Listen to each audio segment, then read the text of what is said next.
উপস্থিত প্রত্যেকে ইমানুয়েল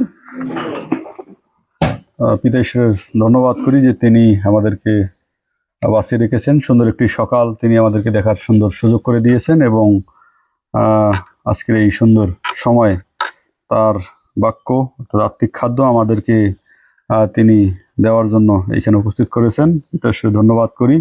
যদিও সারা রাত সেই বৃষ্টি হয়েছে, আবহাওয়া একটু খারাপ রয়েছে, কিন্তু আমাদের প্রত্যেককেই তিনি সুস্থ রেখেছেন, এজন্য পিতা ঈশ্বরের ধন্যবাদ করি। আসুন আমরা আজকে শাস্ত্রপাঠ দেখি।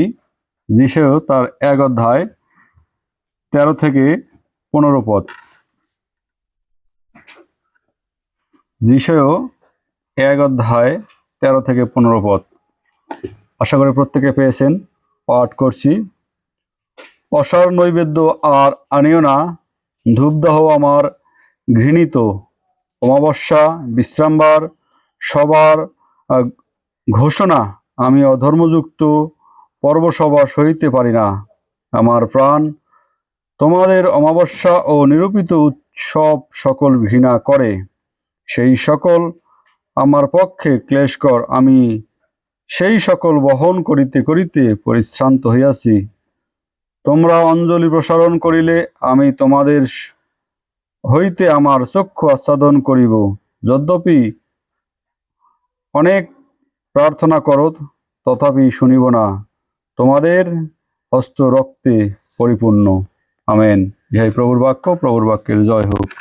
আসুন আমরা প্রার্থনা করি। পরম পবিত্র করুণাময় পিতা, তোমার ধন্যবাদ, তোমার প্রশংসা গৌরব করি। প্রেমময় পিতা, এই সুন্দর সময় প্রভু তুমি আমাদেরকে তোমার বাক্য দিয়েছো। এই বাক্য জীবন্ত বাক্য প্রভু।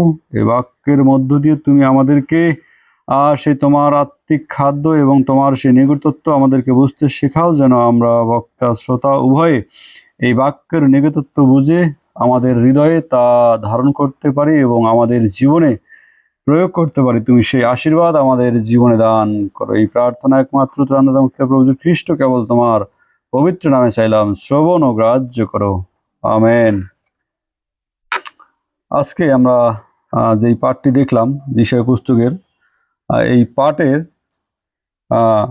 যখন এই যিশয় পুস্তক অর্থাৎ যিশয় ভাববাণী করেন, সেই সময় ইসরায়েল জাতির অবস্থা ভালো ছিল, অর্থাৎ তারা ঈশ্বরের ধর্মকর্ম করতেছিল, কিন্তু তাদের ভিতরে ঈশ্বর চাননি আসলে কখনো তারা বাবিলে বন্দিত্ব অবস্থায় যাক।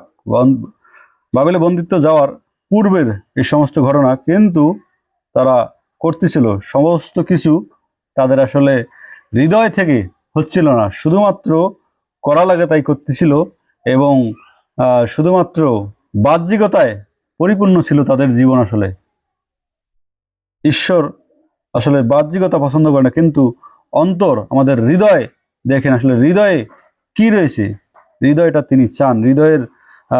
হৃদয়টা ঈশ্বরের কাছে অত্যন্ত গুরুত্বপূর্ণ বিষয়।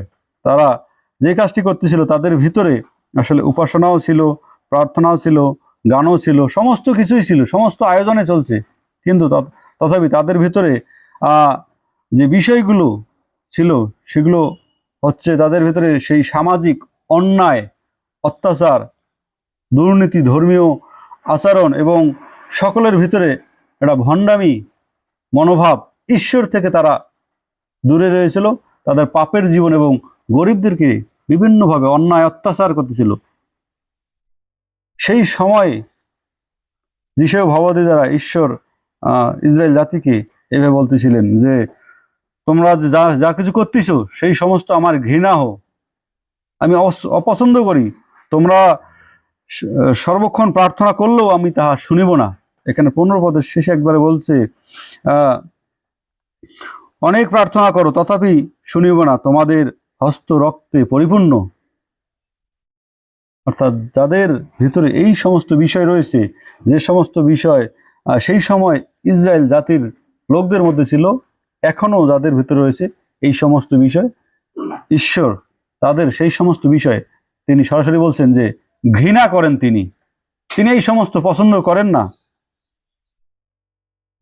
আজকে এখান থেকে আমরা যদি দেখি যে তাদের উপাসনা, তাদের প্রার্থনা, তাদের গান বাজনা সবই চলছে, কিন্তু তাদের উপাসনা প্রার্থনা এগুলো শুনতেছিল না। তাদের ভিতরে যে হৃদয়টা, এই হৃদয়টাকে তারা কলুষিত করে রেখেছে। হৃদয়ের ভিতরে যত নোংরামি, যত যত খারাপ আচরণ, যত খারাপ কাজকর্ম, সমস্ত কিছু দিয়ে সেই হৃদয়টা একদম পরিপূর্ণ। টয়টুম্বুর তাদের হৃদয়, তারা পাপে পরিপূর্ণটা জীবন। আমরা এখান থেকে তার মধ্যে কয়েকটি বিষয় আজকে দেখব। প্রথম যে বিষয়টি দেখব তা হলো ঈশ্বর আসলে বাহিক উপাসনা বা বাহ্যিক কাজকর্ম তিনি আসলে চান না, কিন্তু তিনি চান যেন আমরা প্রকৃত হৃদয় দিয়ে প্রকৃত একজন সেবাকারী, প্রকৃত একজন ভজনাকারী হয়ে উঠি। ঈশ্বর এটি চান যেন আমরা ঈশ্বরের প্রকৃত ভজনা করি, প্রকৃত রূপে ঈশ্বরের হৃদয় দিয়ে তার সেবা করি। আমরা বাহ্যিকভাবে সেই গির্জা করি, প্রার্থনা করি, গান করি, বাজনা করি, এ সমস্ত সমস্যা নাই, এটা করতে হবে, কিন্তু এটা শুধুমাত্র যেন এই মুখেই না থাকে, করা লাগে তাই করি, আসা লাগে আসি, যাওয়া লাগে যাই, এই সমস্ত যেন নয়, কিন্তু আমরা যেন হৃদয়ে যে আচার আনুষ্ঠানিকতা সেটার উপর যেন আমরা গুরুত্ব দেই। বাহ্যিক বিষয় প্রধান গুরুত্বপূর্ণ বিষয় নয়। আর সেই সময় ইসরায়েলরা সেই কাজগুলোই করতেছিল, বাইরের বিষয়গুলো বেশি বেশি, এবং বাইরের বিষয়গুলো করতেছিল। তার মধ্যেও দেখেন পাপ, অন্যায়, অত্যাচার, দুর্নীতি, ভণ্ডামি এই সমস্ত দিয়ে একবারে ভরা। একইভাবে যদি দেখেন আজকে বাংলার মণ্ডলীগুলোতে, আজকে আমাদের সমাজে, আজকে আমাদের জীবনে একইভাবে একই আচরণ, একই আয়োজন, একই অনুষ্ঠান, একই সমস্ত কিছু চলছে, কোনো ব্যতিক্রম নাই। আগে যেমন ইসরায়েলরা ছিল একইভাবে আমরাও সেইভাবেই জীবনযাপন করতেছি, তাদের সাথে কোনো অমিল নাই, একদম পুরাটাই মিল। আমরাও ভণ্ডামি করতেছি, আমাদের ভেতরে অন্যায় রয়েছে, আমরাও পাপের জীবন যাপন করতেছি, আমরাও গরিবদের প্রতি অন্যায় অত্যাচার করতেছি, আমরা সামাজিক রীতিনীতি নিয়ে ব্যস্ত। ঈশ্বর এগুলাকে ঘৃণা করেন। আজকে বলছে যে তোমাদের প্রার্থনা আমি শুনিব না, তোমাদের হস্ত রক্তে পরিপূর্ণ। আজকে দেখেন আমাদের বাংলাদেশে আমরা বলি 200 বছরের মণ্ডলী, 200 বছরের অধিক সময় ধরে সেই এখানে প্রচারিত হয়েছে খ্রিস্ট, কিন্তু বৃদ্ধি কোথায়? বৃদ্ধি থাকবে না। আমাদের ভেতর তো এই সমস্ত রয়েছে, তাহলে কিভাবে বৃদ্ধি হবে? ইসরায়েল জাতিকে পরবর্তীতে এতবার সাবধান করে দেওয়ার পরও তারা সেদিন পরবর্তীতে বাবিলে বন্দী হয়েছিল। একইভাবে আমরাও পাপের দাসত্বে বন্দী রয়েছি, আমরাও পাপের দাসত্বে বন্দী রয়েছি, যার জন্য আমরা সারা দিন রাত চক্ষুর কানতে কানতে চোখ ফুলায় ফেলি, তারপর আমাদের প্রার্থনার উত্তর আসে না। কেন আসে না? এই সমস্ত সমস্যা আছে আমাদের ভিতরে।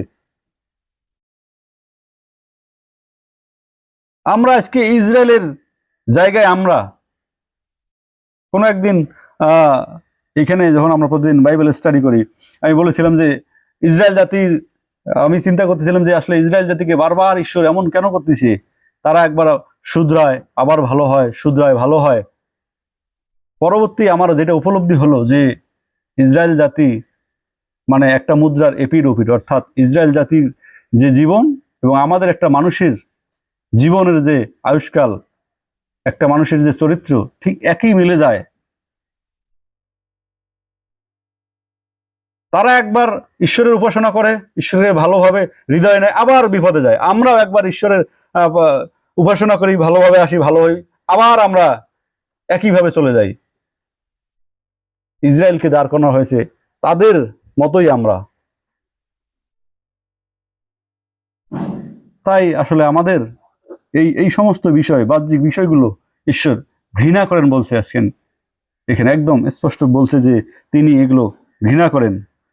আমাদের গান বাজনা, আচার ব্যবহার, এই আনুষ্ঠানিকতা থাকবে, আমাদের দরকার আছে, কিন্তু আমাদের হৃদয়টাকে আগে প্রস্তুত করতে হবে। হৃদয়ে আমরা কতটুকু ঈশ্বরকে গ্রহণ করি, আমাদের ভিতরে কতটুকু সেই অন্যের প্রতি সেই খারাপ আচরণ, অন্যের প্রতি সেই ঈশ্বর থেকে আমাদের পাপের যে জীবন, সেখানে সেই পাপ জীবন থেকে নিজেকে দূরে সরে এনে ঈশ্বরের জীবন যাপন করছি, এই বিষয়গুলো ঈশ্বর চান আগে।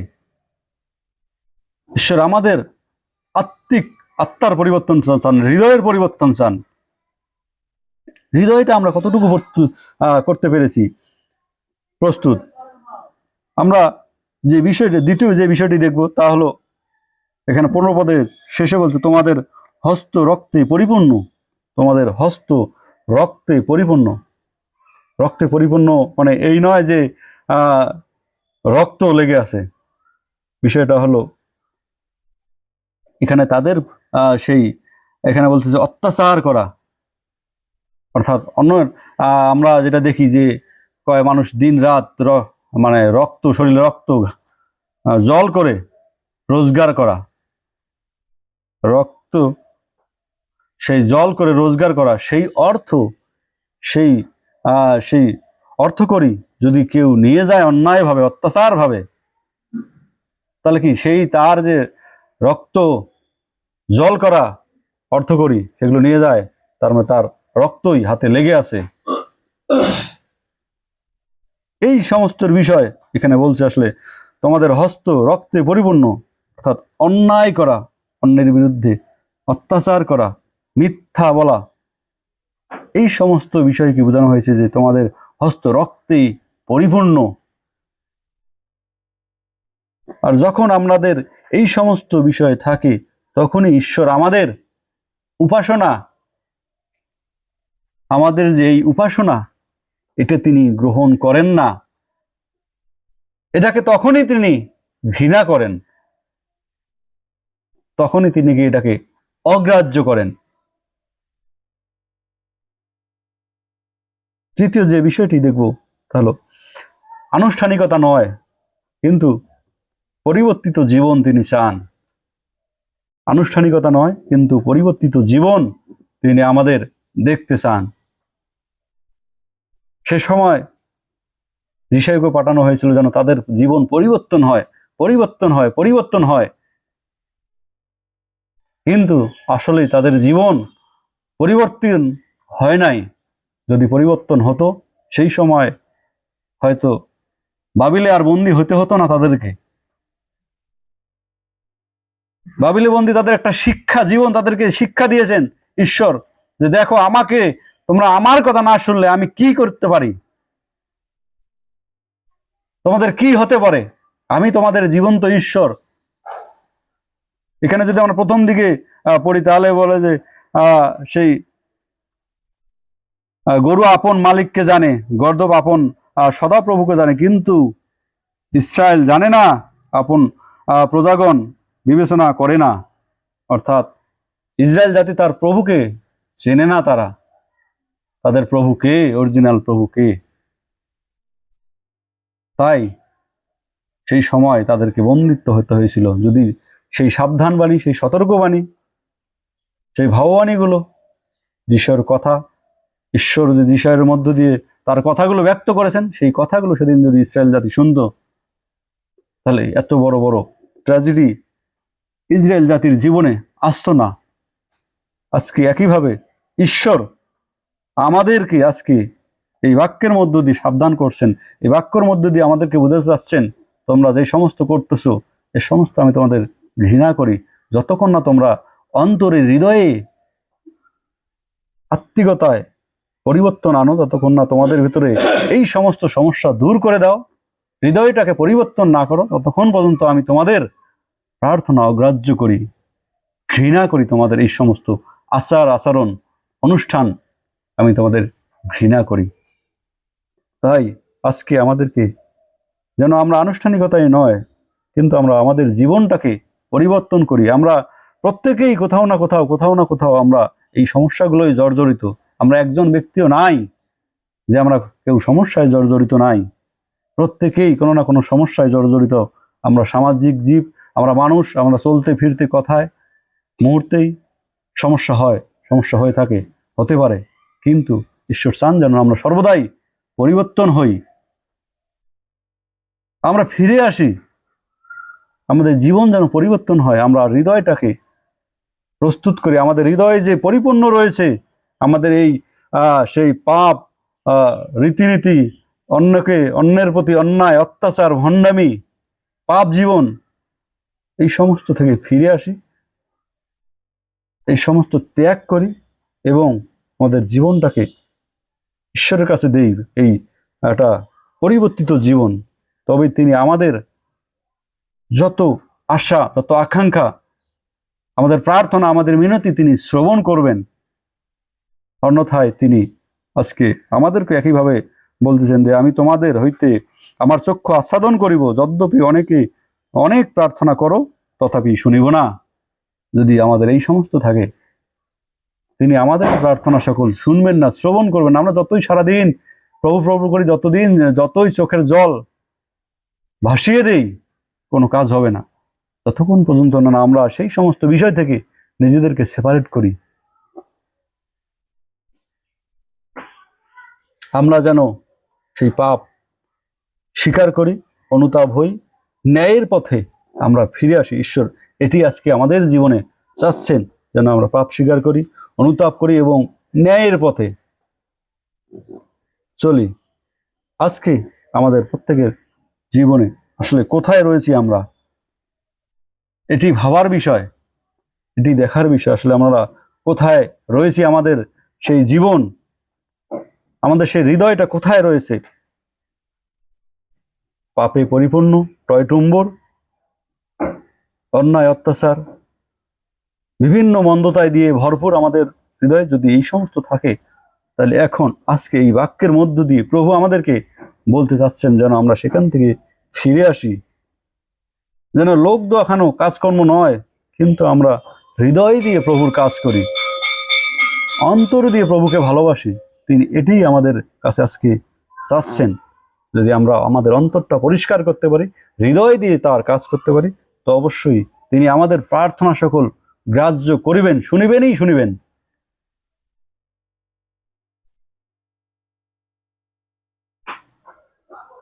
তাই আমরা যেন আমাদের জীবন পরিবর্তন করি, আমরা সেই সমস্ত বিষয় যা আমাদেরকে, আমাদের প্রার্থনা ঈশ্বরের কাছে অগ্রাহ্য, ঘৃণাহ হয়ে উঠতেছে, সেই সমস্ত বিষয় আমরা দূর করে দিই। কেননা ঈশ্বর বাহ্যিকতা নয়, কিন্তু আমাদের হৃদয় তিনি চান। তাই আজকে আমরা যেন সেই বাহ্যিকতা বিষয়ে, যে সমস্ত বিষয় আমাদের হৃদয়কে কলুষিত করে, তা দূর করে দেই এবং আমরা আমাদের হৃদয় পরিবর্তন করে ঈশ্বরের প্রশংসা, আরাধনার হৃদয় তৈরি করি। প্রভু তার নিজ বাক্যে আমাদের প্রত্যেকেই প্রচুর পরিমাণে আশীর্বাদ দান করুন। আসুন আমরা আরেকটি বার প্রার্থনা করি।